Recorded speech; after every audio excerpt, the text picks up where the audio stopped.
তেলাওয়াত করা ছাড়া তিনি কখনোই সকালে বের হতেন না।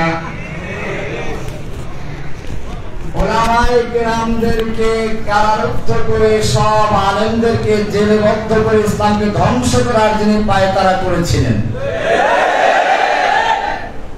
যার সম্পর্কে মনে করা হতো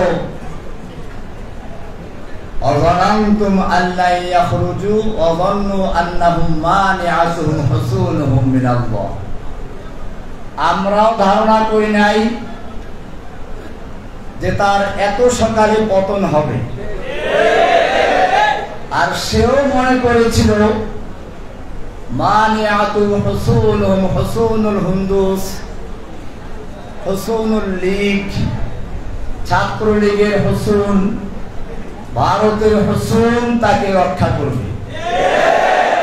ফাআতাহুমুল্লাহু মিন হাইসু লাম ইয়াহতাসিব, এমন ভাবে আল্লাহ রাব্বুল আলামিন তার পতন ঘটালেন যা সে কল্পনাও করতে পারে। আমার মনে পড়েছে আব্রাহা যখন খানায়ে কাবা ভাঙতে এসেছিল, তাকে ধ্বংস করার জন্য সে যেমন সবচেয়ে বড় প্রাণী নিয়ে আসলো, আল্লাহ তাকে ধ্বংস করার জন্য সবচেয়ে ক্ষুদ্র প্রাণী পাঠালেন ধ্বংস করার জন্য।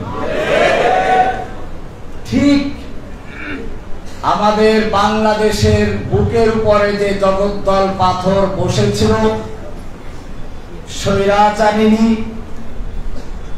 নাস্তিক মুরতাদদের জননী,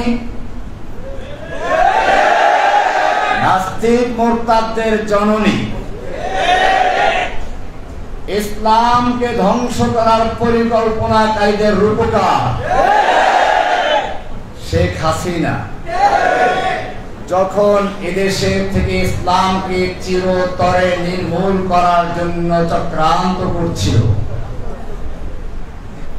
মুসলিমদেরকে বিভক্ত করে ফেরাউনি কায়দায় সে দেশ চালাতে চেয়েছিল। কোরআনে ফেরাউনের চরিত্র সম্পর্কে বলা হয়েছে ইন্না ফিরাউনা আলা ফিল আরদ, ফেরাউন তার ভূখণ্ডে একক ক্ষমতা কুক্ষিগত করেছিল। ইস্তাদঈফু তাইফাতাম মিনহুম, এক দলকে সে দুর্বল করে রেখেছিল। ওয়া জাআলা আহলাহা শিয়া, এবং সে দেশের অধিবাসীদেরকে, জনগণকে বিভিন্ন দলে বিভক্ত করেছিল। ঠিক একইভাবে এই বাংলাদেশের মুসলিমদেরকে, বাংলাদেশের জনগণকে বিভিন্ন দলে বিভক্ত করে ফেরাউনের মতো রাজত্ব করার জন্য পায়তারা করছিল। যারা একটু বয়স বেশি তাদেরকে রাজাকার, যারা যুবক তাদেরকে জামাত শিবির অথবা জঙ্গিবাদী। আল্লামা সাঈদী রহমাতুল্লাহ আলাইহিকে রাজাকার বানিয়ে দিল।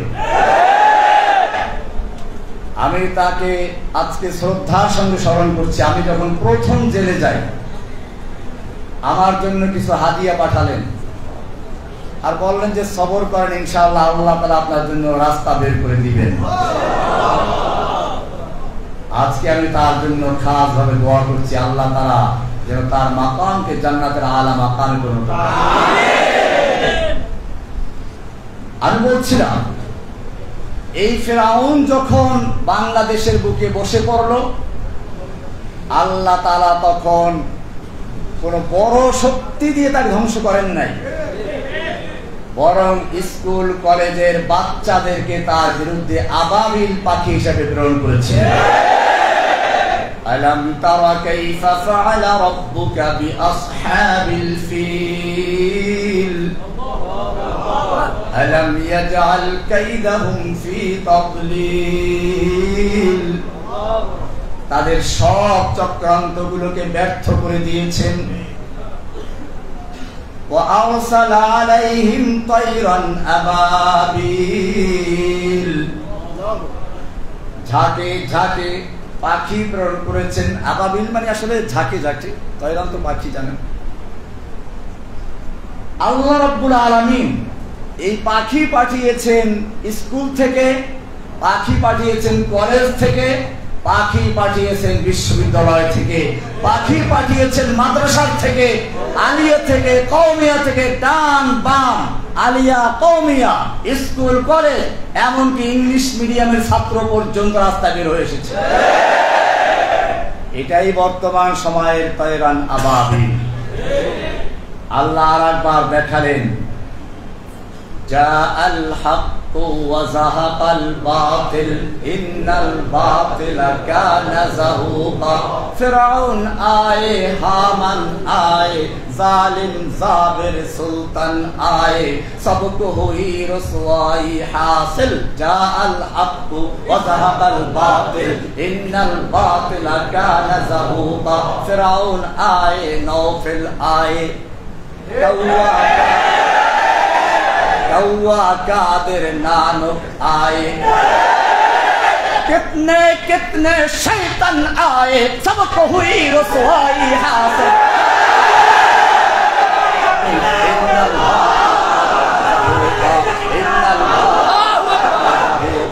इन्नल बातिल काना ज़हूक़ा। ধ্বংস করে দিয়েছে। এটা আল্লাহর নুসরাত। আমি ধন্যবাদ জানাই আজকের এই প্রজন্মের যুবকদেরকে, স্কুল, কলেজ, মাদ্রাসা, ইউনিভার্সিটি, আলিয়া, কওমিয়া সহ সকল ছাত্র জনতা, ওলামায়ে কেরামদেরকে আমি ধন্যবাদ জানাই যে তারা ঐক্যবদ্ধ হয়ে মাঠে অবতরণ করেছিলেন।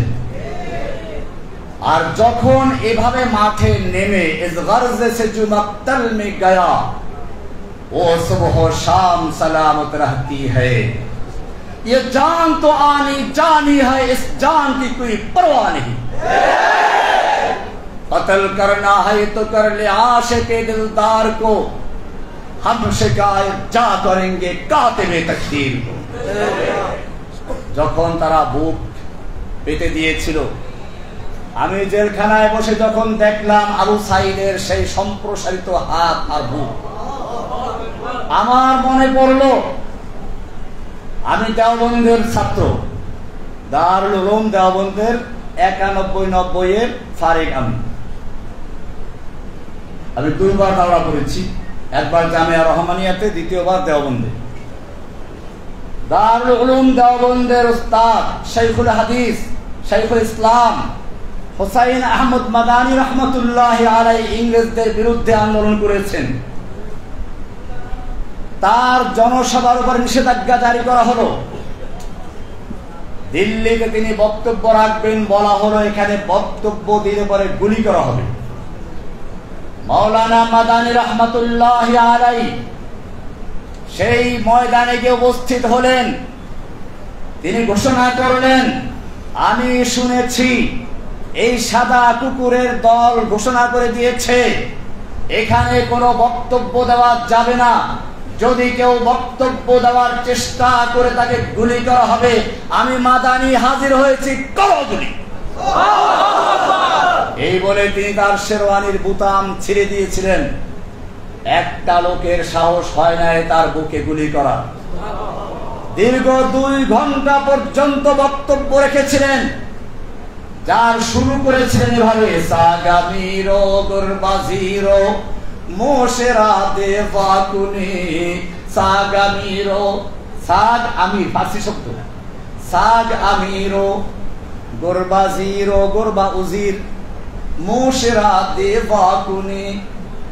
সাগ মানে কুকুর, সাগ আমির, কুকুর হচ্ছে বাদশাহ, গুরবাজির মানে বিড়াল হচ্ছে মন্ত্রী।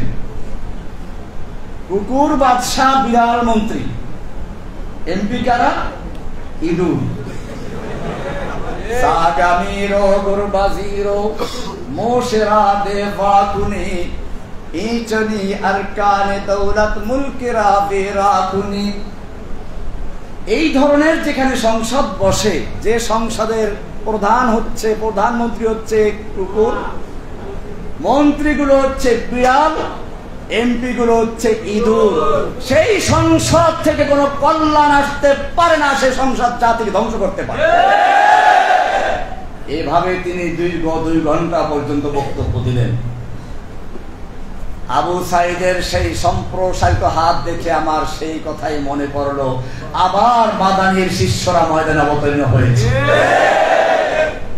আমি যুবকদেরকে বলছি,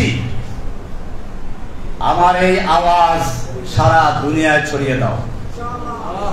যেই জাতির যুবকেরা তৈরি হয়ে যায়, সেই জাতিকে কেউ ধ্বংস করতে পারে না। যেই জাতির যুবকেরা মরতে শিখে, তাদেরকে কেউ দমিয়ে রাখতে পারে না।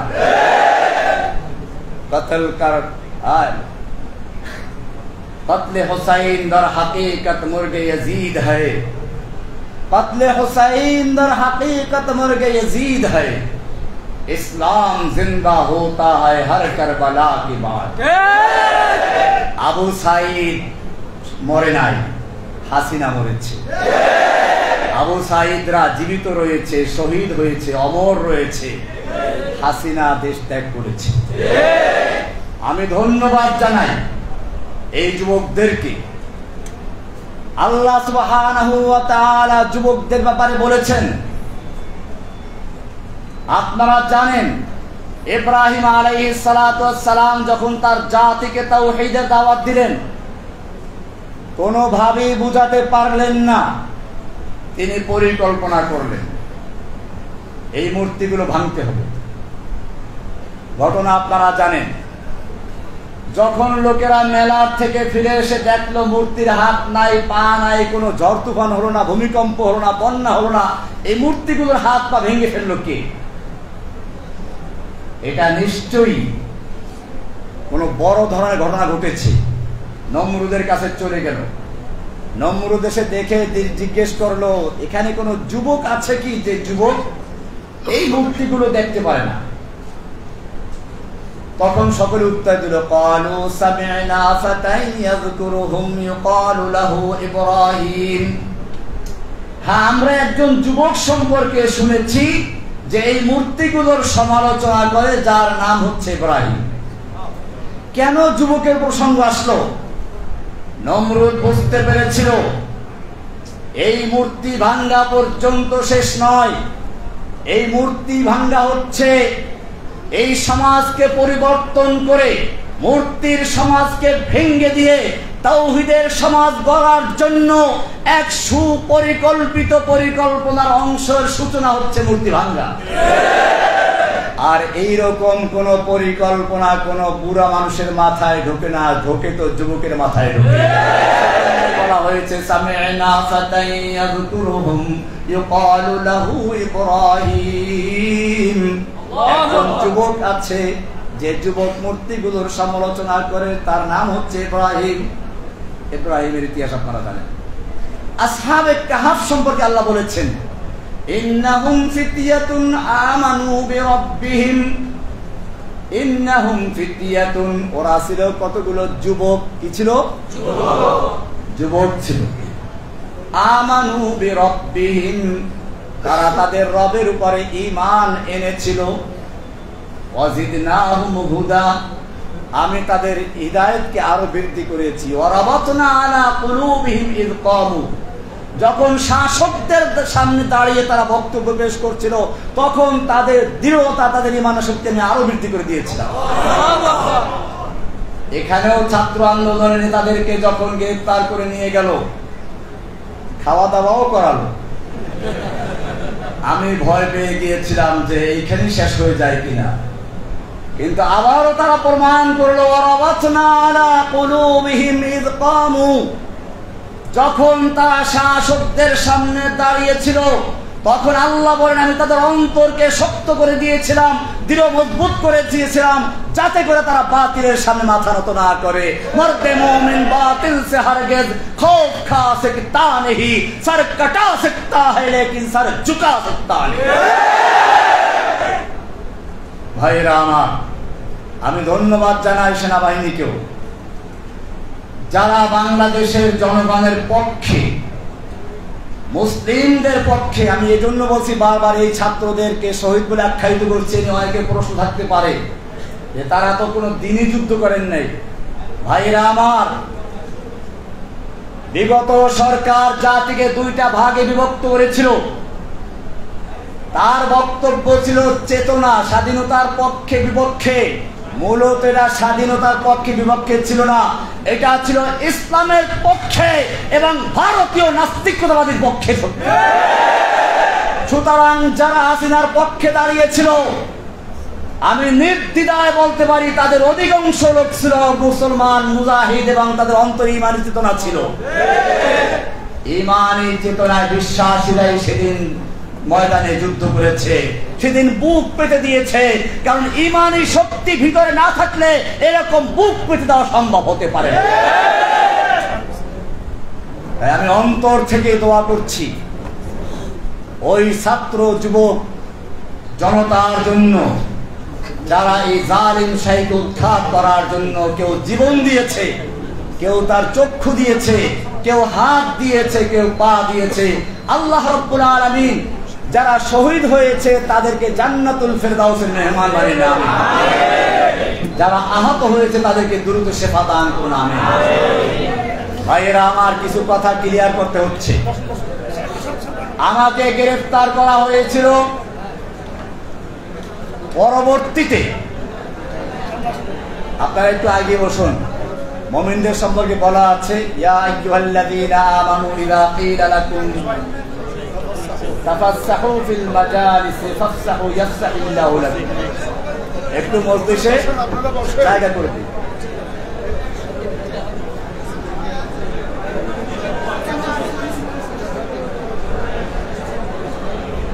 আমরা কথা না বলি। আমাকে গ্রেফতার করা হয়েছিল কেন, আজকে আপনাদের ভালো করে বুঝতে হবে। আমি কোন দলের লিডার ছিলাম না, দলের সদস্য ছিলাম না। সাংবাদিক ভাইদেরকে বলছি, আপনারা বিগত সরকারের পেটুয়া বাহিনী, পুলিশের মিথ্যা বিভ্রান্তকর কথা শুনে হয়তো ভুল করেছেন। আমি আমার পিছনে আপনারা যা করেছেন আজকে এই ময়দানে ঘোষণা করছি, সব ক্ষমা করে দিলাম।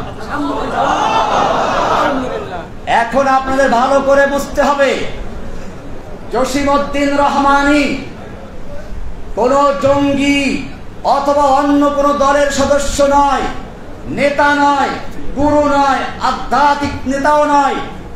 এমনকি যেই দলের নামে তাকে বলা হচ্ছে আনসারুল্লাহ বাংলা টিমের আধ্যাত্মিক নেতা, গুরু, আবার কি যেন অন্য কি যেন বলে, আনসারুল্লাহ বাংলা টিম নামে বাংলাদেশে কোন দল আছে বলে আমি গ্রেফতারের আগ পর্যন্ত কানেও শুনি নাই।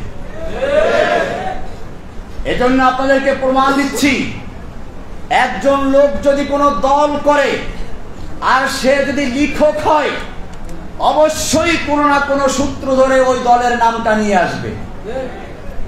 সে যদি খতিব, বক্তা হয়, অবশ্যই কোনো না কোনো সূত্র ধরে সেই দলের প্রতি সমর্থন জানাবে, আহ্বান জানাবে।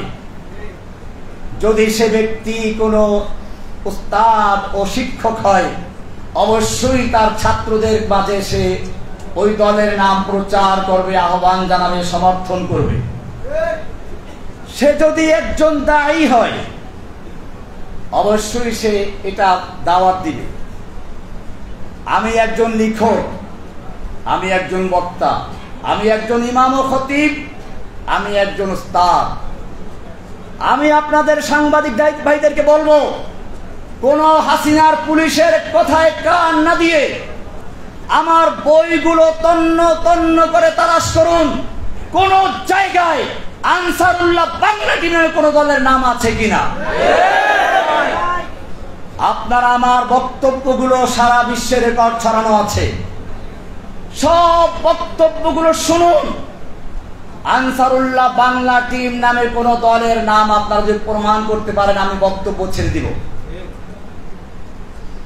আপনারা আমার মসজিদে গিয়ে দেখুন, মাদ্রাসায় গিয়ে দেখুন, কোন ছাত্র শিক্ষককে অথবা কোন মুসল্লিকে আমি এরকম কোন দলের কথা বলেছি, আহ্বান করেছি, সমর্থন করেছি, যদি প্রমাণ করতে পারেন তাহলে জসিমউদ্দিন রহমানীকে জেলে নয়, উন্মুক্ত জায়গায় ক্রেন এনে তার সঙ্গে ঝুলিয়ে তাকে ফাঁসি দিবেন, মৃত্যুদণ্ড কার্যকর করবেন। আর যদি প্রমাণ করতে না পারেন, অনুরোধ করছি আজকের থেকে জসিমউদ্দিন রহমানীকে আনসারুল্লাহ বাংলা টিমের প্রধান, আধ্যাত্মিক নেতা, গুরু ইত্যাদি বলা ক্ষান্ত করবেন। আর যদি ক্ষান্ত না করেন তাহলে বাংলার জনগণ আপনাদেরকে উচিত শিক্ষা দিয়ে ছাড়বেন।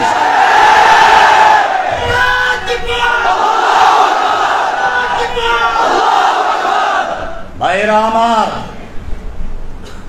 আজকে বাংলাদেশ থেকে ইসলামকে নির্মূল করার চক্রান্ত করা হয়েছিল। শিক্ষা সিলেবাসের মাধ্যমে স্কুল কলেজের ছাত্রদেরকে বাংলার বাচ্চা বানাবার চক্রান্ত করা হয়েছে।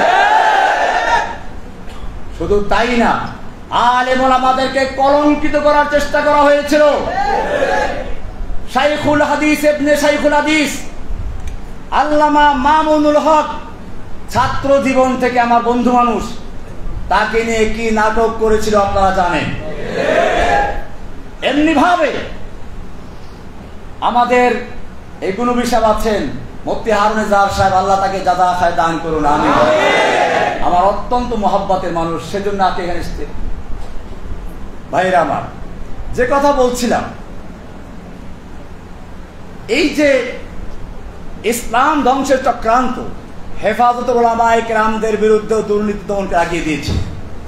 আমি জেলখানায় বসে অনেকের থেকে শুনেছি, তখন যারা জেলে ছিল, আমার তো কোনো অ্যাকাউন্টই নেই, তো দুর্নীতি দমন তালাশ করবে কি করে? গুরুবী সাহেবও তাই এরকমই বলছিলেন, কারো অ্যাকাউন্ট নেই। এদের নামে দুর্নীতি দমন কমিশন তল্লাশি করা শুরু করে দিয়েছে। এগুলো দুর্নীতি দমন কমিশন নয়, ইসলাম দমন কমিশন তৈরি করে বাংলাদেশের উলামায়ে কেরামদেরকে কলঙ্কিত করার চক্রান্ত করা হয়েছে। কিন্তু আল্লাহ তো দেখেন, ওরা যত রকমের চক্রান্ত শুরু করেছিল, আল্লাহ তাআলা তাদের সকল চক্রান্তের জালগুলোকে মাকড়সার জালের মতো ছিন্ন ভিন্ন করে দিয়ে উলামায়ে কেরামদেরকে আবার ময়দানে আসার তৌফিক দান করেছে। শুকরিয়া জানাই আলহামদুলিল্লাহিল্লাযী নাজ্জানা মিনাল কওমিজ জালিমিন। ও আল্লাহ, আমরা সকলেই তোমার দরবারে শুকরিয়া আদায় করছি। তুমি যদি এই জালেমের বিরুদ্ধে আমাদের সাহায্য না করতে, তুমি যদি আমাদেরকে মুক্ত না করতে, এই জালেম শাহীর হাত থেকে আমাদেরকে মুক্ত করার কোনো শক্তি ছিল না। মুক্ত করেছেন কে? আল্লাহ সুবহানাহু ওয়া তাআলা। কাজে আমাদের শুকরিয়া আদায় করতে হবে, তাই না? শুকরিয়া কিভাবে আদায় করব? শুকরিয়ার প্রথম ধাপ হচ্ছে এই, আল্লাহ রাব্বুল আলামিন যখন যে নিয়ামত দান করেন, সেই নিয়ামতকে ব্যয় করার জন্য তিনি পদ্ধতিও বয়ান করে দেন। আমাদের এই যে নিয়ামত বিজয়, এটা এসেছে ঐক্যবদ্ধ থাকার কারণে।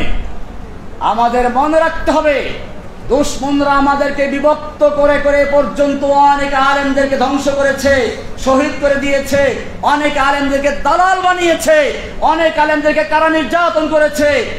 আজকে উলামায়ে কেরাম ঐক্যবদ্ধ হয়ে মাঠে নেমেছে, কিন্তু ষড়যন্ত্র শেষ হয় নাই। আপনারা দেখেছেন, এখনো ভারতের পত্রিকা আমার বিরুদ্ধে কত রকম প্রোপাগান্ডা ছড়াচ্ছে। আমি নাকি হিন্দুদেরকে মারতে বলেছি, আমি প্যারোলে মুক্তি পেয়েও বলেছিলাম। আমার বড় বোনের জানাজার জন্য আমাকে 3 ঘন্টার জন্য মুক্ত করা হয়েছিল। হেলিকপ্টার যোগে বরগুনা গিয়ে জানাজায় অংশগ্রহণ করেছিলাম। সেখানে বলেছিলাম, ওই সময় উত্তপ্ত ছিল যে কোনো হিন্দুর বাড়ি যেন আক্রমণ না হয়, কোনো মন্দির গির্জা প্যাগোডায় যেন আক্রমণ না হয়, প্রয়োজনে তোমরা পাহারাদারি করবে। যেখানে আমার বলিষ্ঠ বক্তব্য ছিল যে কোনো হিন্দুর বাড়িতে বা মন্দিরে কোনো আক্রমণ না হয়, এরপরেও কিছু অন্ধ, কিছু গুমরা পথভ্রষ্ট সত্যের থেকে যারা দূরে এরকম কিছু মিডিয়া আমার বিরুদ্ধে প্রপাগান্ডা এখনো চালাচ্ছে আমি নাকি জঙ্গিবাদী। মনে রাখবেন, আমাকে যারা জঙ্গিবাদী বলে তারা মূলত আমাকে নয়, কোরআনকে, হাদিসকে এবং স্বয়ং আল্লাহর রসুলকে জঙ্গিবাদী বলছে, কিন্তু সেটা প্রকাশ করতে পারে না বলেই এ কথা বলছে। আমার অপরাধ কি ছিল ভালো করে শুনুন। যখন এই দেশের একদল নাস্তিক মুরতাদ বিদেশ যাওয়ার জন্য কোনো ভিসা পায় না, তখন তাদের সহজ উপায় ছিল আল্লাহকে গালিগালাজ করা, রাসূলকে গালিগালাজ করা, রাসূলকে নিয়ে কটূক্তি করা এবং বিভিন্ন মিডিয়ায় সাতা প্রচার করা। আর তখন ওরা আমাদের মুসলিমরা, ইসলাম প্রিয় লোকেরা, আল্লাহর প্রিয় লোকেরা, রাসূলের প্রিয় লোকেরা স্লোগান দেয়, এটা নিয়ে ওরা দেখায়। এবং তখন বিদেশিরা বলে, হ্যাঁ তোমাকেই তো দরকার, ভিসা দিয়ে দেয়, বিদেশ চলে যায়। যখন বিদেশ যাওয়ার জন্য তাদের একমাত্র মাধ্যম ছিল আল্লাহকে গালি দেওয়া, রাসূলকে গালি দেওয়া, তখন আমি মনে করেছিলাম এই লোকদেরকে স্থায়ী ভিসা দেওয়ার প্রয়োজন আছে। আমি স্পষ্ট বলতে চাই, শেখ হাসিনার বাপের জন্য আইন করা হয়েছিল, তাকে নিয়ে কটূক্তি করলে যাবজ্জীবন পর্যন্ত সাজা ছিল। আর আমার নবীকে নিয়ে কটূক্তি করলে তাদেরকে গ্রেফতার, সাজা দূরের কথা, পুরস্কার দিয়ে বিদেশ পাঠিয়ে দিত। তখন আমি একটা আয়াত পেশ করেছিলাম, লাইল্লাম ইয়ানতাহিল মুনাফিকুনা ওয়াল্লাযীনা ফী কুলুবিহিম মারাদ ওয়াল মুরজিফুনা ফিল মাদিনা। আল্লাহ বলছেন, যদি মুনাফিকরা এবং যাদের অন্তরে নেফাকের রোগ আছে তারা, ইসলাম বিদ্বেষীরা, ইসলাম বিদ্বেষের মুনাফিক আগেই বলেছে, তাহলে এইটা কোন রোগ? এই রোগ হচ্ছে ইসলামের বিদ্বেষের রোগ, ইসলামের বিরোধিতার রোগ। ওয়াল্লাযীনা ফী কুলুবিহিম মারাদ ওয়াল মুরজিফুনা ফিল মাদিনা, এবং যারা শহরে গুজব ছড়ায় আল্লাহর নবীকে নিয়ে, আল্লাহ নবীর স্ত্রীদেরকে নিয়ে, কন্যাদেরকে নিয়ে গুজব রটনা করে। আল্লাহ কি বলছেন শুনুন, লাইল্লাম ইয়ানতাহি, যদি তারা তাদের এই কাজ থেকে বিরত না থাকে, লানুগরিয়ান্নাকা বিহিম, হে নবী আমি আপনাকে তাদের বিরুদ্ধে খেপিয়ে দিব, উত্তেজিত করে দিব, আপনাকে উস্কানি দিব। কে বলছেন? আল্লাহ নাকি রহমানি? উস্কানি দিচ্ছেন কে? আল্লাহ। লানুগরিয়ান্নাকা বিহিম সুম্মা লা ইউজাবিরুনাকা ইল্লা কালিলা, অতঃপর তারা আপনার প্রতিবেশী হয়ে আপনার দেশে আর থাকতে পারবে না, একেবারে বিদেশ পাঠাই দেওয়া হবে। সুম্মা লা ইউজাবিরুনাকা ইল্লা কালিলা, অল্প কিছু থাকতে পারবে। মালউনিন, যে কয়দিন থাকবে সে কয়দিনও থাকবে তার অভিশপ্ত হয়ে। এরপরে কি বলছেন শুনুন, কান খুলে শুনুন, চোখ দিয়ে দেখুন, অন্তর দিয়ে বুঝুন। সাংবাদিক ভাইদেরকে বলছি, যদি মুসলিম হয়ে থাকো, মুসলিম ঘরের সন্তান হয়ে থাকো, কোরআন বিশ্বাস করো। কোরআন এরপরে কি বলছে শুনো, রহমানি বলে নাই, সূরা আহজাব 33 নম্বর সূরা 61 নম্বর আয়াত, 60 নম্বর আয়াত, 61 নম্বর আয়াত। আল্লাহ বলছেন, যদি তারা বিরত না থাকে, আইনামা সুকিফু, মারুফ না মাজহুল? মাজহুল কাকে বলে? মা লাম ইউসাম্মা ফাইলুহু, যার ফাইল উল্লেখ থাকে না, অর্থাৎ যে কেউ করবে। পরিষ্কার দেখুন কোরআনে আল্লাহর বর্ণনার ভঙ্গিমা দেখুন, তর্জ তরিকা দেখুন। আস-সারিকু ওয়াস-সারিকাতু ফাকতাউ আইদিয়াহুমা, চোর চুরনি যদি চুরি করে তাদের হাত কেটে দাও, মারুফের সিগা। কারণ এটা রাষ্ট্র করবে। কে করবে? রাষ্ট্র। এটা ব্যক্তিগত বিষয় না, চুরি করলে আপনি হাত কাটতে পারবেন না। আবার শুনুন, আয-যানিয়াতু ওয়াজ-যানি ফাজলিদু কুল্লা ওয়াহিদিন মিনহুমা, জিনাকারিনী আর জিনাকারী এদের প্রত্যেককে 100 দোররা মারো। তোমরা মারো মানে রাষ্ট্র, মারুফের সিগা।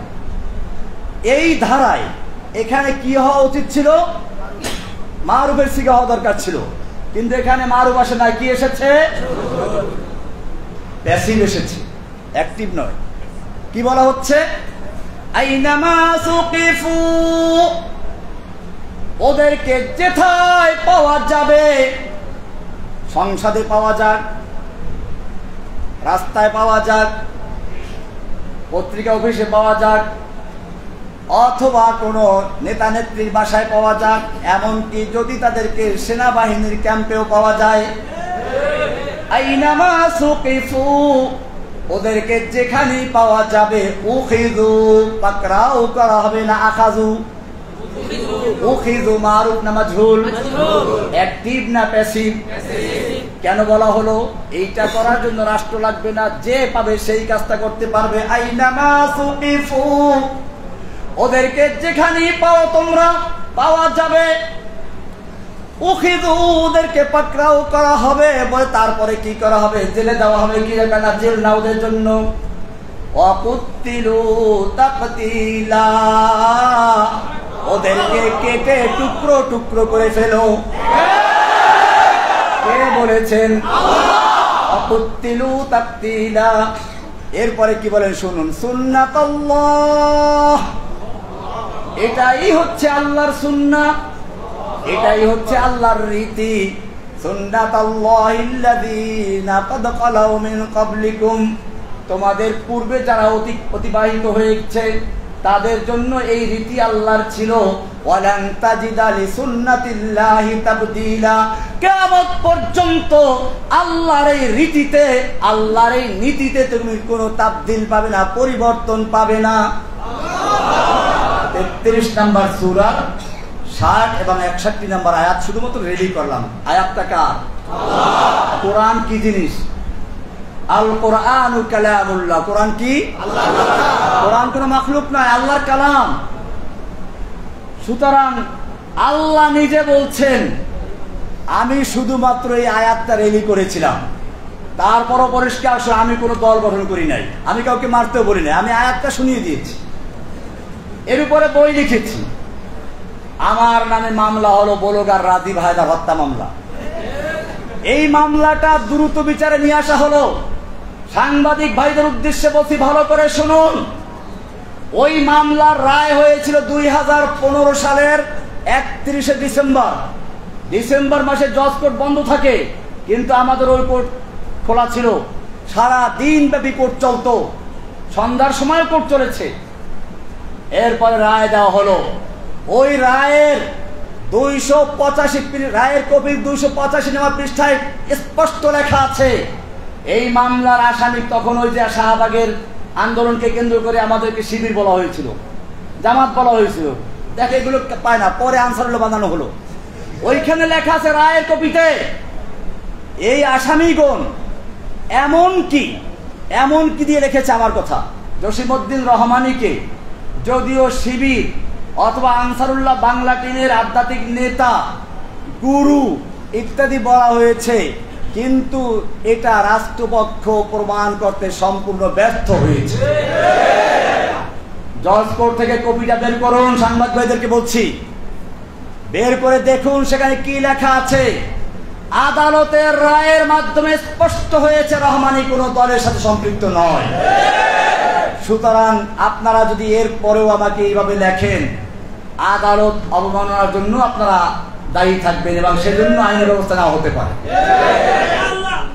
কাজেই এই বিষয়গুলো স্পষ্ট করতে হবে। আল্লাহ এবং আল্লাহর রসুলকে নিয়ে যদি কোনো ব্যক্তি কটূক্তি করে, অবমাননা করে, আল্লাহর কোরআনের বিরুদ্ধে কথা বলে, মনে রাখবেন এই বাংলার জমিনে তাদের থাকার কোনো ইচ্ছা নাই।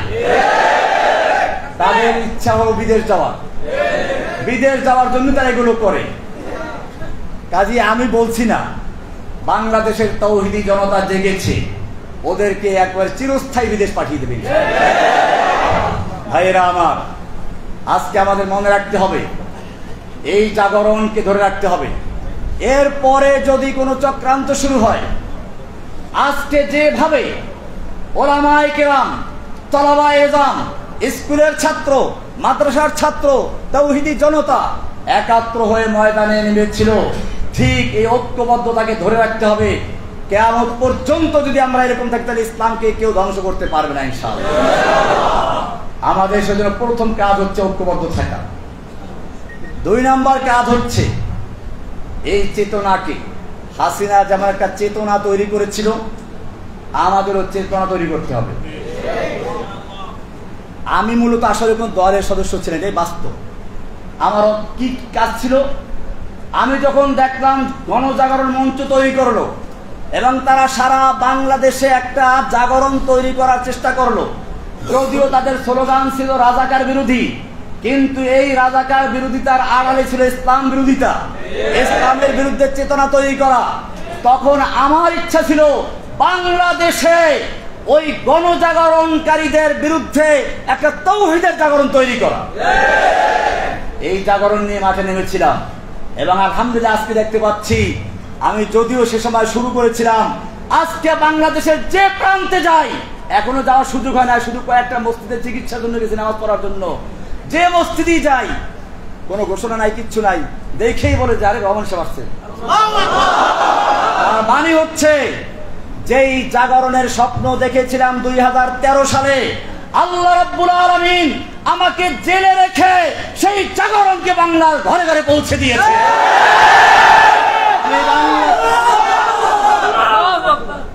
আমি বাংলাদেশের প্রতিটি জনগণকে, তাওহীদি জনতাকে বলবো, এখন আমাদের একই কাজ, अब हमारा एक ही काम इंतकाम इंतकाम। আমাদের একই কাজ এখন, ইন্তেকাম মানে প্রতিশোধ। আমি জেল থেকে মুক্ত হয়ে বলেছিলাম, প্রতিশোধ শুনলেই তো সবাই কান খাড়া করে, রহমান প্রতিশোধ দিতে বলেছে। আমি বলেছিলাম এই প্রতিশোধ ঠিক আছে, কিন্তু প্রতিশোধের আমার প্রথম কাজ হচ্ছে ক্ষমা করে দেওয়া। যেমন আজকে এখানে আমি বলেছি যে সাংবাদিক ভাইয়েরা বিগত সরকারের চাপে পড়ে হোক অথবা শিখানো মিথ্যা হোক আমার বিরুদ্ধে অপপ্রচার করেছে, আমি তাদেরকে ক্ষমা করে দিয়েছি। আল্লাহর রাসূল সাল্লাল্লাহু আলাইহি ওয়াসাল্লাম এটাই আমাদের শিক্ষা দিয়েছেন, আমাদের প্রতিশোধটা এইভাবেই হয়, ক্ষমার চেয়ে কোনো বড় প্রতিশোধ নেই। রাসূলুল্লাহ সাল্লাল্লাহু আলাইহি ওয়াসাল্লাম যখন মক্কা বিজয় করলেন, 10,000 তরবারি তার ইশারার অপেক্ষায় আছে। একটু যদি বলেন যে খালি মক্কার কুফারদের শেষ করে দাও, সব শেষ হয়ে যায়। আল্লাহর নবী জিজ্ঞেস করেছিলেন, ওহে মক্কার লোকেরা, আজকে তোমরা আমার থেকে কেমন আচরণ আশা করছো? মক্কার লোকেরা তো জানে আমরা কারা। মক্কার লোকেরা জানে তারাই ওই লোকগুলো যারা রাসূল সাল্লাল্লাহু আলাইহি ওয়াসাল্লামকে হত্যা করার জন্য ঘেরাও করেছিল। তারা ওই লোকগুলো যারা বেলালকে দুপুরে রোদ্রে চিৎ করে শুয়ে রেখে উপরে পাথর চাপা দিয়ে রেখেছিল। তারা ওই লোকগুলো যারা বেলাল রাদিয়াল্লাহু তাআলা আনহুকে নির্যাতন করলো, সুমাইয়া রাদিয়াল্লাহু তাআলা আনহাকে লজ্জাস্থানে বর্ষা দিয়ে আঘাত করে হত্যা করেছিল। এই লোকগুলোর এখন একটু পানি আসলো মুখে, বললো যে একজন উত্তম চাচার থেকে, উত্তম ভ্রাতার থেকে যা আশা করে সেই আশাই আমরা করছি। আল্লাহর নবী সাল্লাল্লাহু আলাইহি ওয়াসাল্লাম বলেছিলেন, আজকে আমি তোমাদের জন্য সে কথাই বলছি যা বলেছিলেন আমার ভাই ইউসুফ আলাইহিস সালাম তার ভাইদের উদ্দেশ্যে। যখন তার ভাইয়েরা তার হাতে ধরা পড়লো, তার কাছে আসলো, তখন তিনি যা বলেছে আজকে তাই বলছি, লা তাসরিবা আলাইকুমুল ইয়াউম, আজকে তোমাদের বিরুদ্ধে আমার কোনো ক্ষোভ নেই, কোনো প্রতিশোধ দেওয়ার ইচ্ছা নেই। ইযহাবু আনতুমুত তুলাকা, তোমরা সব যাও, তোমাদের সকলকে আমি ক্ষমা ঘোষণা করলাম, সাধারণ ক্ষমা ঘোষণা করলাম। এটার নাম হচ্ছে প্রতিশোধ। দুশমন যখন হাতের মুঠোর মধ্যে চলে আসে তখন দুশমনকে মারা সহজ, কিন্তু ক্ষমা করা কঠিন, রাগ নিয়ন্ত্রণ করা কঠিন। আমাদের প্রিয় নবী, আমাদের রাসূল সাল্লাল্লাহু আলাইহি ওয়াসাল্লাম শিক্ষা দেন নাই অসহায় মানুষকে হত্যা করার জন্য। তিনি বললেন দুশমন যখন হাতের মুঠোর মধ্যে চলে আসে তাদের ক্ষমা করে দেওয়া সবচেয়ে বড় কাজ। কিন্তু এই ক্ষমা সকলের জন্য প্রযোজ্য নয়। যাদের অন্যায় সীমা অতিক্রম করেছে তাদের বেলায় ক্ষমা প্রযোজ্য নয়। আল্লাহর নবী সাল্লাল্লাহু আলাইহি ওয়াসাল্লাম সেই মক্কা বিজয়ের মহান ক্ষমার দিবসে 13-14 জন বা আরো কিছু কম বেশি লোককে মাফ করলেন না, তাদেরকে ক্ষমার বাইরে রাখলেন। অবশ্য তাদের অনেকেই পরে ইসলাম কবুল করেছে। এর মধ্যে একজন ছিল ইবনে খাতাল, যার অপরাধ ছিল ইসলাম কবুল করে মদিনায় গিয়েছিল। পরে সে আসলে ছিল মুনাফিক। মক্কায় চলে আসলো, দুটো দাসী কিনে আল্লাহ নবীর বিরুদ্ধে সমালোচনামূলক গান গাওয়াতো, নর্তকী, কনসার্ট করত। আল্লাহ নবী সাল্লাল্লাহু আলাইহি ওয়াসাল্লাম এই ইবনে খাতাল সম্পর্কে বললেন যে তাকে ক্ষমা করা হবে না। আল্লাহ নবী এখনো লোহার টুপিটা খোলেন নাই, মাথায় এখনো লোহার অস্ত্রটা, লোহার সেই হেলমেট বা লোহার পোশাকটা আছে। এর মধ্যে একজন এসে বলল, ইয়া রাসূলুল্লাহ, ইন্না ইবনা খাতাল মুতাআল্লিকুন বিআস্তারিল কাবা। ওই যে ইবনে খাতাল, যাকে ক্ষমা করা হয় না, সে তো কাবার গিরাফ ধরে আছে। আর কাবা সম্পর্কে কোরআনে বলা আছে, ওমান দাখালাহু কানা আমিনা। শুধু কাবা নয়, কাবার যে হেরেমের সীমানা, হারামের সীমানা, এই সীমানার মধ্যে যে প্রবেশ করবে সেই নিরাপদ থাকবে। এই তো কাবার গিরাফ ধরে আছে, একে কি করবে? আল্লাহর নবী সাল্লাল্লাহু আলাইহি ওয়াসাল্লাম বললেন, এই ইবনে খাতাল কাবার হারামের ভিতরে নয়, তওয়াফের জায়গায় নয়, কাবার গিলাফ ধরে ঝুলে থাকলে তাকে ওখানে হত্যা করে দাও। এভাবে আজকেও যারা জেনে বুঝে ইচ্ছা করে আমাদের সেই কচি কচি ছাত্রদের বুকে গুলি চালিয়েছে, যারা নিরস্ত্র আবু সাঈদের বুকে গুলি চালিয়েছে, তাদের যদি ক্ষমা করা হয় তাহলে ইতিহাস আমাদের ক্ষমা করবে না। যারা এরকম নেচে নেচে গুলি করেছে, নিরস্ত্র যুবকদের, ছাত্রদের বুকে গুলি করেছে, অসহায় মানুষদের বুকে গুলি করেছে, তাদের জন্য কোনো ক্ষমা করা হবে না। তাদের প্রাপ্য শাস্তি তাদেরকে পেতেই হবে। ভাইয়েরা আমার, আমি এই জন্য বলেছিলাম, আব হামারা এক হি কাম ইন্তেকাম ইন্তেকাম। প্রথম ধাপ হলো ক্ষমা, দ্বিতীয় ধাপ হচ্ছে যারা সীমাহীন অন্যায় করেছে তাদের শাস্তি খুঁজিয়ে দেওয়া।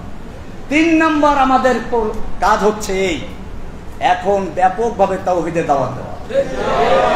যতদিন পর্যন্ত কোরআন এবং সুন্নাহর দাওয়াত পৌঁছে না যাবে, যেই মানুষেরা এদেশের মুসলিমরা কোরআনকে ভালোবাসে, রাসূলকে ভালোবাসে, তারা বুঝেছে সালাত ফরজ, এজন্য তারা মসজিদ তৈরি করে, মাদ্রাসা তৈরি করে, ইমামের বেতন দেয়, রমজান মাসে তারাবির পয়সা দেয়, হাফেজকে খাওয়ায়, কারণ তারা বুঝতে পেরেছে এগুলো দ্বীনি কাজ।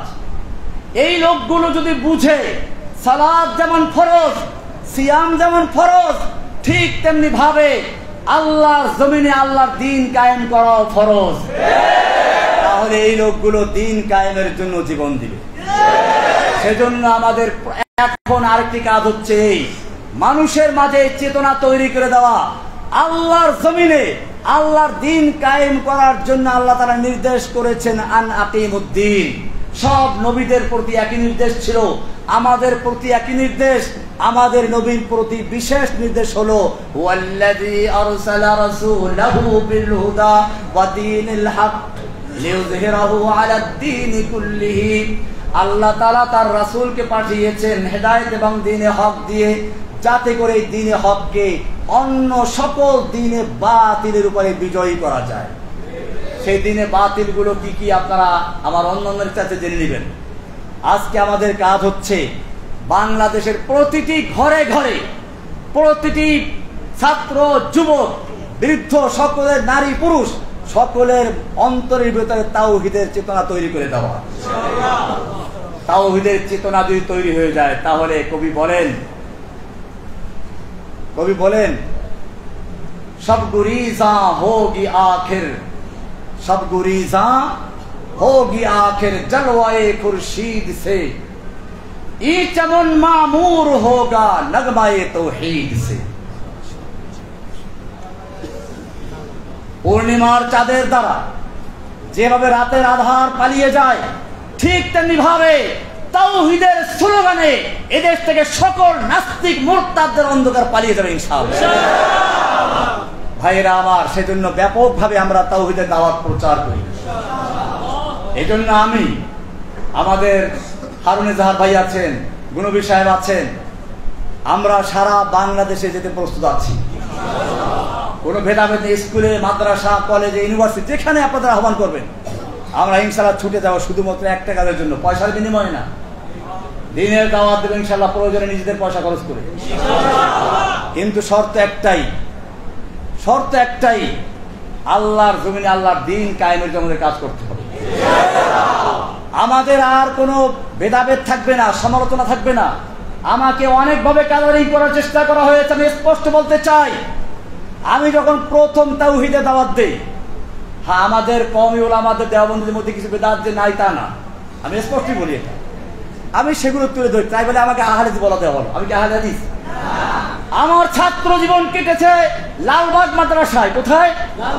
লালবাগ। কোন জামিয়া কোরআনে আরাবিয়া কোন আহলে হাদিস মাদ্রাসা? জামিয়া রহমানিয়ার সাথে আমার স্মৃতি জড়িত। রহমানি আমার নামের অংশ।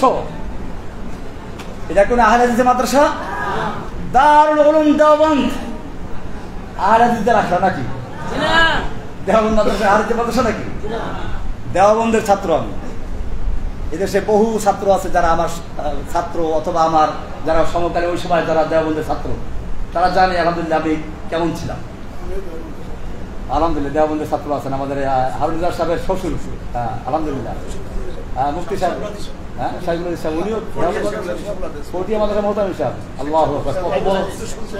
আমার তো আসলে আজকে দেখেন আমি নামাজ পড়তে গিয়ে বয়ান করতে আমার এমনি তো দুর্বল আছি, তারপর জেল থেকে আসলে অনেকদিন পর কথাবার্তা বলি নাই, এলোমেলো হয়ে যাচ্ছিল। আর সবচেয়ে বড় কথা হচ্ছে এইরকম বুজুর্গদের সামনে, বিশেষ করে আমার সেই দেওবন্দের আকাবের আমার এখানে বসা আছে। আল্লাহ, দেওবন্দ মাদ্রাসার জন্মই হয়েছিল আন্দোলন করার জন্য। আপনারা জানেন ডক্টর টমসন একজন ইংরেজ ঐতিহাসিক, তিনি লিখেছেন যে ইংরেজরা ওলামায়ে কেরামদেরকে এমন হত্যা করেছিল, দিল্লির চাঁদনি চক থেকে খয়বর পর্যন্ত এমন কোন গাছ ছিল না যেই গাছের প্রত্যেকটা ডালে ডালে একজন আলেমকে ফাঁসিতে ঝুলানো হয়েছিল। ওলামায়ে কেরামদেরকে মালটার দিবে দিবান্তর করা হয়েছিল। কিন্তু তারপরেও তারা ওই যে আগে কবিতা বললাম ওরকম তারা সিনা টান করে ময়দানে এসেছিলেন। আজকে ভারতবর্ষে বাংলাদেশ, পাকিস্তান, ইন্ডিয়ান, আফগানিস্তান যেখানেই বলেন, ইসলামের যতটুকু আলো দেখা যায় সেটা ওই দেওবন্দের ছাত্রদের দ্বারাই হয়েছে। সুতরাং वाकिफ तो है इस राज से ये दार रसन भी, वाकिफ तो है इस राज से ये दार रसन भी, हर दौर में तकमील वफा हमसे हुई है, हर दौर में तकमील वफा हमसे हुई है। যুগে যুগে যখনই বাতিল এসেছে, ওলামায়ে দেওবন্দ, ওলামায়ে হক্কানি, ওলামায়ে রব্বানি তারা ময়দানে ঝাঁপিয়ে পড়েছে। বাতিল এসেছিল, গণজাগরণ মঞ্চের নাম ধরে হক নেমেছিল, ওলামায়ে দেওবন্দ নেমেছিল শাপলা চত্বর আন্দোলনের মাধ্যমে। বাতিল এসেছিল নরেন্দ্র মোদীর রূপ ধরে, হক এসেছিল কওমি মাদ্রাসা ওলামায়ে কেরামদের নেতৃত্বে ব্রাহ্মণবাড়িয়া থেকে, হাটাজারির থেকে কওমি মাদ্রাসার সুরত ধারণ করে। সুতরাং বাতিল যখনই এসেছে, ওলামায়ে হক্কানি, ওলামায়ে রব্বানি, ওলামায়ে দেওবন্দ বাজারে ঝাঁপিয়ে পড়েছে। আমি তো তাদেরই একজন সন্তান। আল্লামা আজিজুল হক রহমতুল্লাহ আলাইহি বাংলাদেশের প্রসিদ্ধ শাইখুল হাদিস। শাইখুল হাদিস তো আমরা অনেকেই আছি, কিন্তু এক কথায় শাইখুল হাদিস বললে কাকে বোঝায়? আল মুতলাকু ইযা উতলিকা, তারপর কি ইরাদু বিহি আল ফারদুল কামিল। মান হুয়া আল ফারদুল কামিল? যদি শুধু বলা হয় শাইখুল হাদিস, তার কাকে বোঝায়? তিনি দুনিয়া থেকে চলে গেছেন, কত বছর হয়ে গেছে, এখন পর্যন্ত কি আছে? তার নাম জীবিত আছে। আল্লামা শাইখুল হাদিস রহমাতুল্লাহ আলাইহিকে দেখতাম যখনই কোনো এরকম অনিসলামিক কোনো কার্যকলাপ শুরু হয়ে গেছে, তিনি বলতেন আবু বকর রাদিয়াল্লাহু সেই মহান উক্তি, আয়ান কুসুদ্দিন ওয়া আনা হাই, দ্বীনের সামান্য ক্ষতি হবে আর আমি জীবিত থাকবো, এটা হতে পারে না। তিনি ময়দানে ঝাঁপিয়ে পড়েছেন, তিনি বারবার জেলে গিয়েছেন, নির্যাতিত হয়েছেন। আমি তো তার ছাত্র, আল্লামা আজিজুল হক সাহেবের ছাত্র, মুফতি আমিনীর ছাত্র, আমি লালবাগের ছাত্র। আমি অনেক হয়তো এটা জানে না, আমি জানে রহমানিয়া ছাত্র, আমি লালবাগের ছাত্র। লালবাগ থেকে শুরু করে রহমানিয়া থেকে শেষ, দাওরা শেষ করে তারপরে দেওবন্দ গেছি। ভাইয়েরা আমার, তাহলে কেন আমাকে কালারিং করা হলো? আমি আপনাদের সামনে স্পষ্ট বলি, আমার বক্তব্যের কিছু ভাষা করা হয়ে যেত। যুবক ছিলাম তো তখন, আমি বুড়ো হয়ে গেছি। এই ভাষার কারণে হয়তো ওলামায়ে কেরাম আমার কথা একটু কষ্ট পেয়েছেন। আমি আজকের এই লালখান বাজার মাদ্রাসা থেকে বলছি, আমার কথায় যদি কেউ কষ্ট পেয়ে থাকেন, বিশেষ করে আমার কওমি অঙ্গ ওলামায়ে কেরামরা, আমি তাদের কাছে করজোড়ে ক্ষমা চাচ্ছি। আমি আপনাদের সন্তান, আমি আপনাদের বাচ্চা। খেতে যে নামে তার পায়ে কাদা লাগে। আমি খেতে নেমেছিলাম, কাদা লেগেছিল কিছু, সেই কাদাগুলো ধুয়ে মুছে পরিষ্কার করে আপনাদের খেদমতে এসেছি। ইনশাআল্লাহ বাকি জীবনটুকু যেন ওলামায়ে দেওবন্দ, ওলামায়ে হক্কানি, ওলামায়ে রব্বানি তাদের সাথে থেকে ইসলামের বিজয় দেখে যেতে পারি, সেই জন্য আপনাকে দোয়া কামনা করছি। এখন আমার একই কাজ, লিইয়ুযহিরাহু আলাদ-দীনে, সকল দিনে বাতিলের উপরে দিনে হককে বিজয়ী করার জন্য বাংলাদেশের প্রান্তে প্রান্তে ছুটে যাওয়ার ইচ্ছা আছে ইনশাআল্লাহ। ইনশাআল্লাহ এই সাইবুল ইসরাও ইনশাআল্লাহ আমাদের সাথে থাকবেন। শুধু আমরা মাঝবয়সীরা না, আমাদের সঙ্গে এই বৃদ্ধরা থাকবেন, যুবকরা থাকবেন। জেনে রাখবেন, কোন একটা বিপ্লব যদি তৈরি হতে হয়, যুবকের রক্ত, মুরব্বীদের পরামর্শ, ধনীদের অর্থ, কয়টা বললাম? আবার শুনেন, ওসমানদের অর্থ, ওসমান গনির অর্থ, আলীর মতো যুবকদের শক্তি, আর আবু বকরের মতো মুরব্বীদের ছায়া। এই তিনটার সমন্বয় যখন ঘটে তখন বিজয় আসে ইনশাআল্লাহ। এখন থেকে আমি ধন্যবাদ জানাই আমাদের হারুন ইজাহার সাহেবের আব্বা মুফতি ইজহারুল ইসলাম চৌধুরী সাহেবকে। আপনারা অনেকেই হয়তো যারা দূরের তারা চেনেন না। আমি যখন হারুন ইজাহার সাহেবের নামও শুনি না, তখন ওনার নাম আমি শুনেছি। এই বাংলাদেশে ইসলামের জন্য যারাই কাজ করেছেন সবাই বলতেন, আমার লালখান বাজার মাদ্রাসায় মুফতি ইজহারুল ইসলাম চৌধুরী সাহেবের কাছ থেকে এসেছি, ওনার ওখানে আছি। সুতরাং আমার মনে হচ্ছে আজকের এখান থেকে যেভাবে আমি দেখতেছি, যুবকদের ভাইদের দেখতে পাচ্ছি, আমি আশাবাদী যেই জাগরণের স্বপ্ন দেখেছিলাম 2013 সালে, যে ওদের গণজাগরণ মঞ্চের জবাব দেওয়ার জন্য ঝাড়ু দিয়ে পিটালে চলবে না, অন্ধকার দূর করতে হলে আলোর মশাল জ্বালাতে হবে। সেজন্য গণজাগরণ মঞ্চের অন্ধকার দূর করার জন্য তাওহীদের আলোর মশাল নিয়ে ময়দানে নেমেছিলাম। আজকে আমি লালখান বাজারে দেখতে পাচ্ছি সেই মশাল জ্বলতে জ্বলতে ওদের কলিজায় আগুন লাগিয়ে দিয়েছে।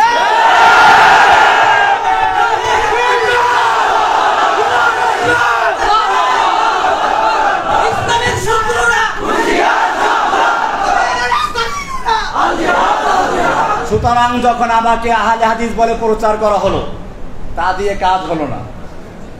এরপরে ধরল সবচেয়ে বড় অস্ত্র, জঙ্গি। এই জঙ্গি শুধু আমাকে নয়, যেই কোন ইসলামের জাগরণ তৈরি করার মতো কোন প্রোগ্রাম নিয়ে মাঠে এসে তাকে জঙ্গি বলা হয়েছে। সুতরাং আমাদের পিছনে এখনো লাগা আছে। এখন থেকে যদি আমাকে বা অন্য কাউকে, যে কোনো আলেমকে যদি কোনো তকমা দেওয়া হয়, যদি কোনো রকম ওয়াদ দেওয়া হয়, সেটা হোক মামুনুল হক, হোক হারুন ইজহার, হোক জসিমুদ্দিন রহমানি, হোক গুনবী, হোক আলী হাসান উসামা, হোক রফিকুল ইসলাম মাদানী, এরকম আরো যাদের নাম না জানা আছে, আপনারা প্রত্যেকটা আলেমের পক্ষে ঢাল হয়ে ইনশাআল্লাহ তাদেরকে বাঁচাবার রক্ষা করবেন। আপনারা সেই ঢাল, আপনারা সেই যুবক যারা রাসূল সাল্লাল্লাহু আলাইহি সাল্লামকে উহুদের ময়দানে তিনি একা হয়ে পড়েছেন, তীর তরবারির আঘাত আসছে, সাহাবায়ে কেরাম নিজেদের বুকটাকে ঢাল স্বরূপ কেটে দিয়েছেন। আমি চাই বাংলাদেশের ছাত্র জনতা যারা পুলিশের গুলির সামনে নিজের বুক পেতে দিয়েছ, আবারও যদি কোনো আলেমের উপর আক্রমণ আসে, কোন আলেমকে জেলে ঢুকাবার চক্রান্ত করা হয়, তোমাদের সে বুকের তাজা রক্তের মাথা অবতরণ করতে হবে। अब हमारा एक ही काम ভাইরা আমার, এই ময়দানে যদি অবতরণ হন, জেনে রাখবেন তারা মরে না, মরে না। ওই জন্য বলছিলাম, কতলে হুসাইন দর হাকিকত মর্গে यजीद है, ইসলাম জিন্দা होता है हर करबला के बाद। সুতরাং কোন বাতিলের রক্তচক্ষুকে ভয় না পেয়ে আমাকে দুইবার ক্রস ফায়ার দেওয়ার জন্য নেওয়া হয়েছে। আমি জেলখানাগুলিতে আর বলতে চাচ্ছি না, ওটা আমার মধ্যে আল্লাহর মধ্যে থাকবে। কিন্তু আমার সবচেয়ে বাধা লেগেছিল, আপনাদের শোনা দরকার এটা। আমাকে বলা হয়, রহমানী সাহেব কথা তো অনেক বলেছেন, অনেক শক্তি দেখিয়েছেন, আল্লাহ আপনাকে দেখে না, আল্লাহ ব্যস্ত আছে। কোরআনে বলা, শোনেন কি বলে, শোনেন নাউযুবিল্লাহ, পরে বলেন, শোনেন কি বলে। তারা বলতে চায় কোরআনে আছে ওই যে ইয়াসআলুহু মান ফিস সামাওয়াতি ওয়াল আরদি কুল্লু ইয়াউমিন হুয়া ফি শান, কয় যে আল্লাহ তো এখন ব্যস্ত আছে। শান মানে তারা ব্যস্ত বুঝাইছে, যে আল্লাহ তো এখন ব্যস্ত আছে। সানাফরুগু লাকুম আইয়ুহাস সাকালান, আল্লাহ আমাদেরকে ছেড়ে দিয়েছেন ধরবো, তো যখন ধরবে তখন বুঝবে, এখন তো আমরা আপনাকে ধরছি, এখন আমরা যা করি আল্লাহ আমাদের ধরবে না। চিন্তা করেন কোরআন কি কত অপব্যাখ্যা করছে। এটা নিশ্চয়ই কোন শয়তান ওদেরকে শিক্ষা দিয়েছে। আমি তখন প্রতিবাদ করেছিলাম, এরপরে আমাকে ক্রস ফায়ার দেওয়ার জন্য নিয়ে গেল। আমি আপনাদেরকে বলছি, আমাকে যখন ক্রস ফায়ার দেওয়ার জন্য নিয়ে যাওয়া হলো, চোখ বাঁধা, হাতে হ্যান্ডকাপ লাগানো, আমার মনে হচ্ছিল আমি এই এখনই, পাখি যেমন উড়াল দেওয়ার আগে হালকা হয়ে যায়, বিমান যেমন আকাশে উড়ে হালকা হয়ে যায়, এখনই উড়বে, ঠিক তেমনি ভাবে আমি আল্লাহর কাছে এক্ষুনি চলে যাওয়ার জন্য উদ্গ্রীব ছিলাম। কেন করে না গুলি, দেরি সহ্য হচ্ছে না, এমন একটা আশা নিয়ে অপেক্ষা করছিলাম। আমি মনে করি তখন যদি আমাকে গুলি করা হতো, হয়তো আমার মাঝে আর আল্লাহর সাথে সাক্ষাতের মাঝে শুধুমাত্র গুলিটাই ব্যবধান। কাজে ভয় পাওয়ার কোনো কারণ নেই, কারণ নেই।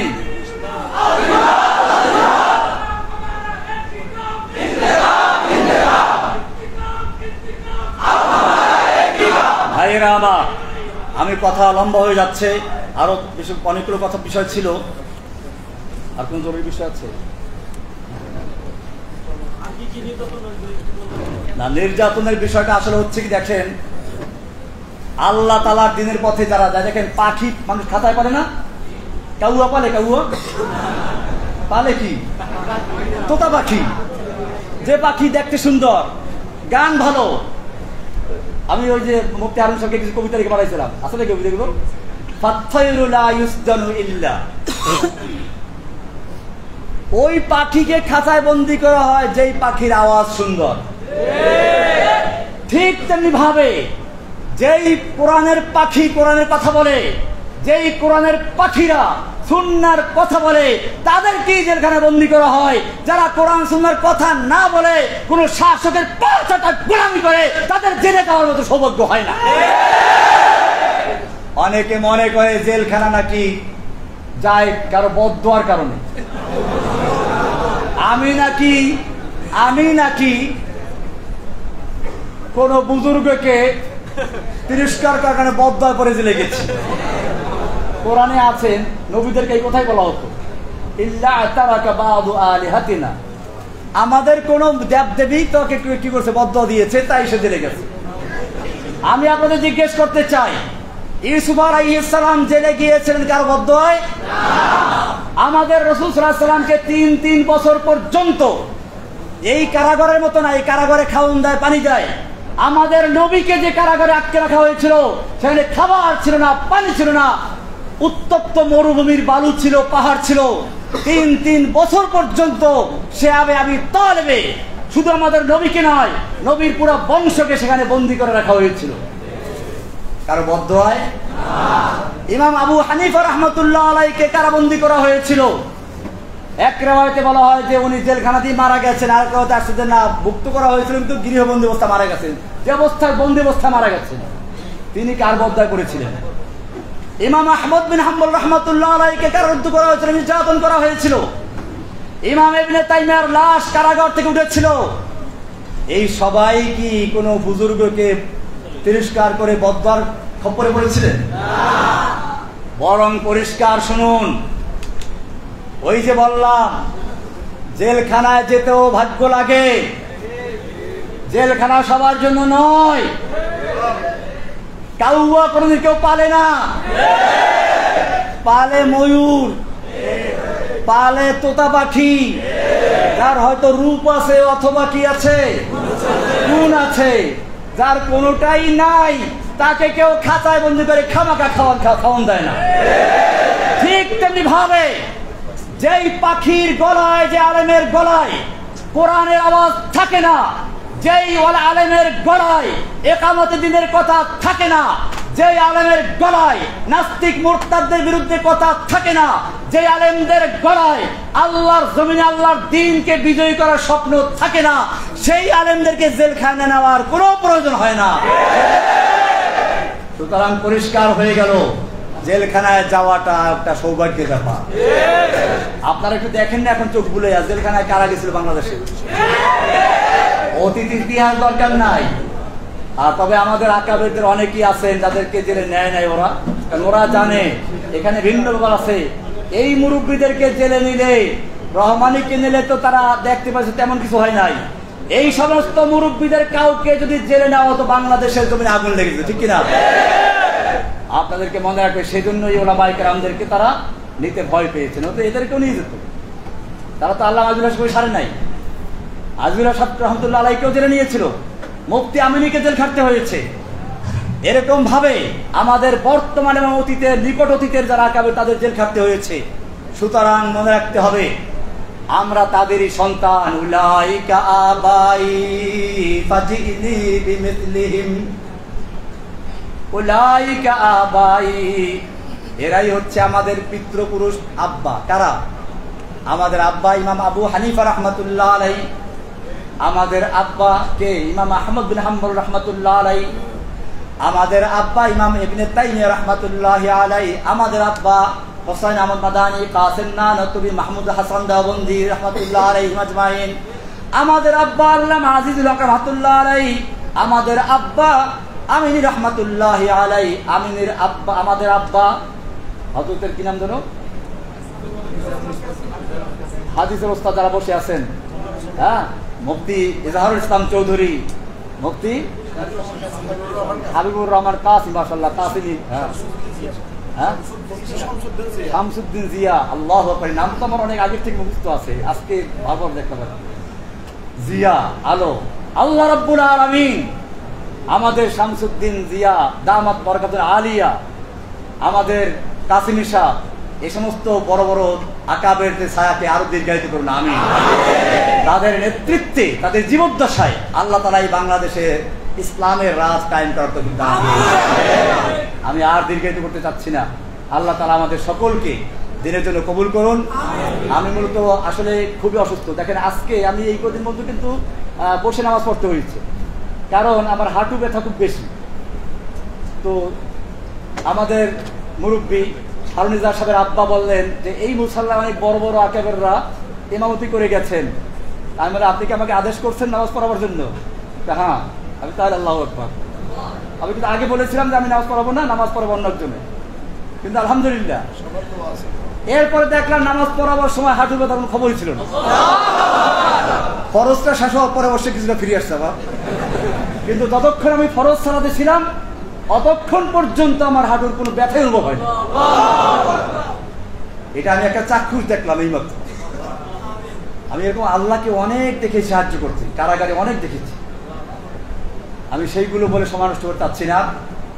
আমি আপনাদের কাছে দোয়া চাচ্ছি যে আল্লাহ সুবহানাহু ওয়া তাআলা যেন আমাকে যেখান থেকে ফিরিয়ে এনেছেন বাকি জীবনটুকু যেন আমি আল্লাহর এই নিয়ামতের শুকরিয়া আদায় করে শাহাদাতের মৃত্যু বরণ করে ফেলার সে তৌফিক দান করুন। আমি আপনাদের জন্য দোয়া করি, আল্লাহ তাআলা আপনাদেরকেও দ্বীনের জন্য যেভাবে মুসআব বিন উমাইর এর মতো যুবক, এরকম যুদ্ধের ময়দানে কত যুবকদের খবর আছে খেজুর খাচ্ছেন, আর বল বাহ ভাই এতগুলো খেজুর খেতে বলে তো আমি জান্নাত চলে যাই, কি দেরি হয়ে যাবে? রাসূল সাল্লাল্লাহু আলাইহি ওয়াসাল্লাম প্রশ্ন করেন, ইয়া রাসূলুল্লাহ, এই আমার যৌবন, এই আমার সুন্দর চেহারা, আমি যদি আল্লাহর রাস্তায় যুদ্ধ করতে করতে শহীদ হয়ে যায় আল্লাহ কি দিবেন? আল্লাহ তাআলা রাসূল সাল্লাল্লাহু আলাইহি ওয়াসাল্লাম বলেন জান্নাত পেয়ে যাবে, জান্নাত।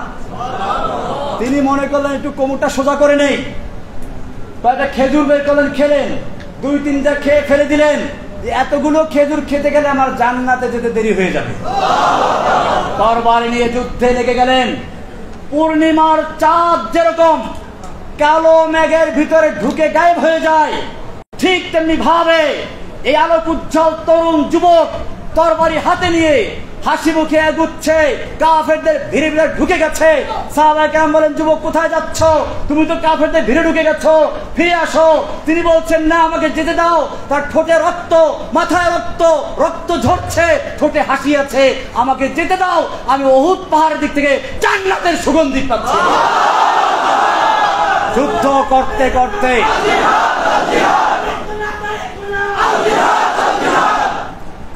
করতে করতে আল্লাহ রাস্তায় শহীদ হয়ে যান, শহীদ হয়েছেন। তাদের ত্যাগের বিনিময়ে আমরা আজকে বাংলাদেশ পর্যন্ত ইসলাম পেয়েছি। ভাইয়েরা আমার, একটা বিল্ডিং দাঁড়ায়, নিচে ফাউন্ডেশন থাকে, কেউ তা দেখে না, শুধুমাত্র বিল্ডিংটাই দেখে। এই ফাউন্ডেশন গুলো তো অনেক কাজে লাগে। আমি চাচ্ছি যারা বাংলাদেশের জমিনে দ্বীন কায়েমের জন্য, নামের জন্য নয়, সোশ্যাল মিডিয়ায় তার প্রচারের জন্য নয়, শুধুমাত্র আল্লাহর জমিনে আল্লাহর দ্বীন কায়েমের জন্য, আল্লাহকে খুশি করার জন্য যারা ইসলামের জন্য জীবন দিতে, এরকম একদল যুবকের প্রয়োজন এখন। আপনারা খেয়াল রাখবেন, আমাদের কথাগুলো বিভিন্ন রকম বিকৃত করা হয়। আপনারাও আমাদের কথা লিখতে সাবধান রাখবেন। আমাদের কথা বলতে গিয়ে দেখা যায় যে আপনারা কিছু ব্যাখ্যা নিজের যোগদান, এতে আমাদের লাভ আর ক্ষতি হয়। আমাদের ভালোবাসতে গিয়ে, আমি এটা পরিষ্কার করি, আমাদের উলামায়ে কেরামদের মধ্যে কোনো বিভেদ নাই। আল্লামা মামুনুল হক আমার ছাত্র জীবনের বন্ধু, আমি তাকে আমার ওস্তাদের সন্তান, আমি তাকে আমার অন্তর দিয়ে ভালোবাসি। মাহমুদ হাসান গুনবি, ওসামা আলী ওসামা, রফিকুল ইসলাম মাদানী, আমরা একসাথে জেল খেটেছি, কাজী তারা আমার জেলের ভাই। এরকম আরো অনেকে আছেন, হারুন ইসলাম সাহেব তো আছেনই। আমাদের মধ্যে কোনো ভেদাভেদ নেই। কিন্তু এখন আমাকে ভালোবাসতে গিয়ে যদি হারুন সাহেবের বিরুদ্ধে আপনি কথা বলেন, বা ওনাকে ভালোবাসতে গিয়ে আমাকে মুনাফিক বললেন, এটা আমরা বরদাস্ত করবো না। এইরকম ভালোবাসার দরকার নেই। বরং এরকম লোকেরা ইসলামের ক্ষতি করে, বিভক্তি তৈরি করে। আপনারা খবরদার আমাদের কাউকে ভালোবাসতে গিয়ে অপরকে হেয় করার চেষ্টা করবেন না। বরং আপনারা আমাদের মুখ থেকে যদি কোনো সময় কোনো ভুল ক্রমে কারো সমালোচনা বের হয়েও যায়, আপনারা বরং বলবেন, আমাকে বলবেন যে আরে উনি তো আপনার খুব প্রশংসা করেছে। ওই যে শেখ সাদির কবিতা আছে, শেখ সাদির দরবারে একজন কবি এসে চরমভাবে তাকে, শেখ সাদির কবিতা, এক বাদশার দরবারে একজন কবি বাদশার সমালোচনা করে কবিতা তৈরি করেছে। বাদশাহ ওই ভাষা বোঝে না, একজন দোভাষীকে জিজ্ঞেস করলো সে কি বলেছে, তো বললো যে বাদশাহ সেটা আপনার খুব প্রশংসা করেছে, তো ওরে 1 লাখ মুদ্রা পুরস্কার দাও। আর একজন ছিল, সেও বুঝছে, স্যার ও তো আপনার প্রশংসা করে সমালোচনা করেছে, এ মিথ্যা বলেছে, না ওকে পুরস্কার দাও। তোমার এই, তুমি বুঝছি তুমি সত্যি বলেছো, তোমার এই সত্যের চেয়ে ওর মিথ্যা আমার কাছে বেশি ভালো লাগছে। এটা বলার উদ্দেশ্য হচ্ছে এই, আপনারা সত্য কথা হলো অনেক সময় ইসলাহুল বাইন, দুইজন মিলানোর জন্য মিথ্যা বলা যায় আছে।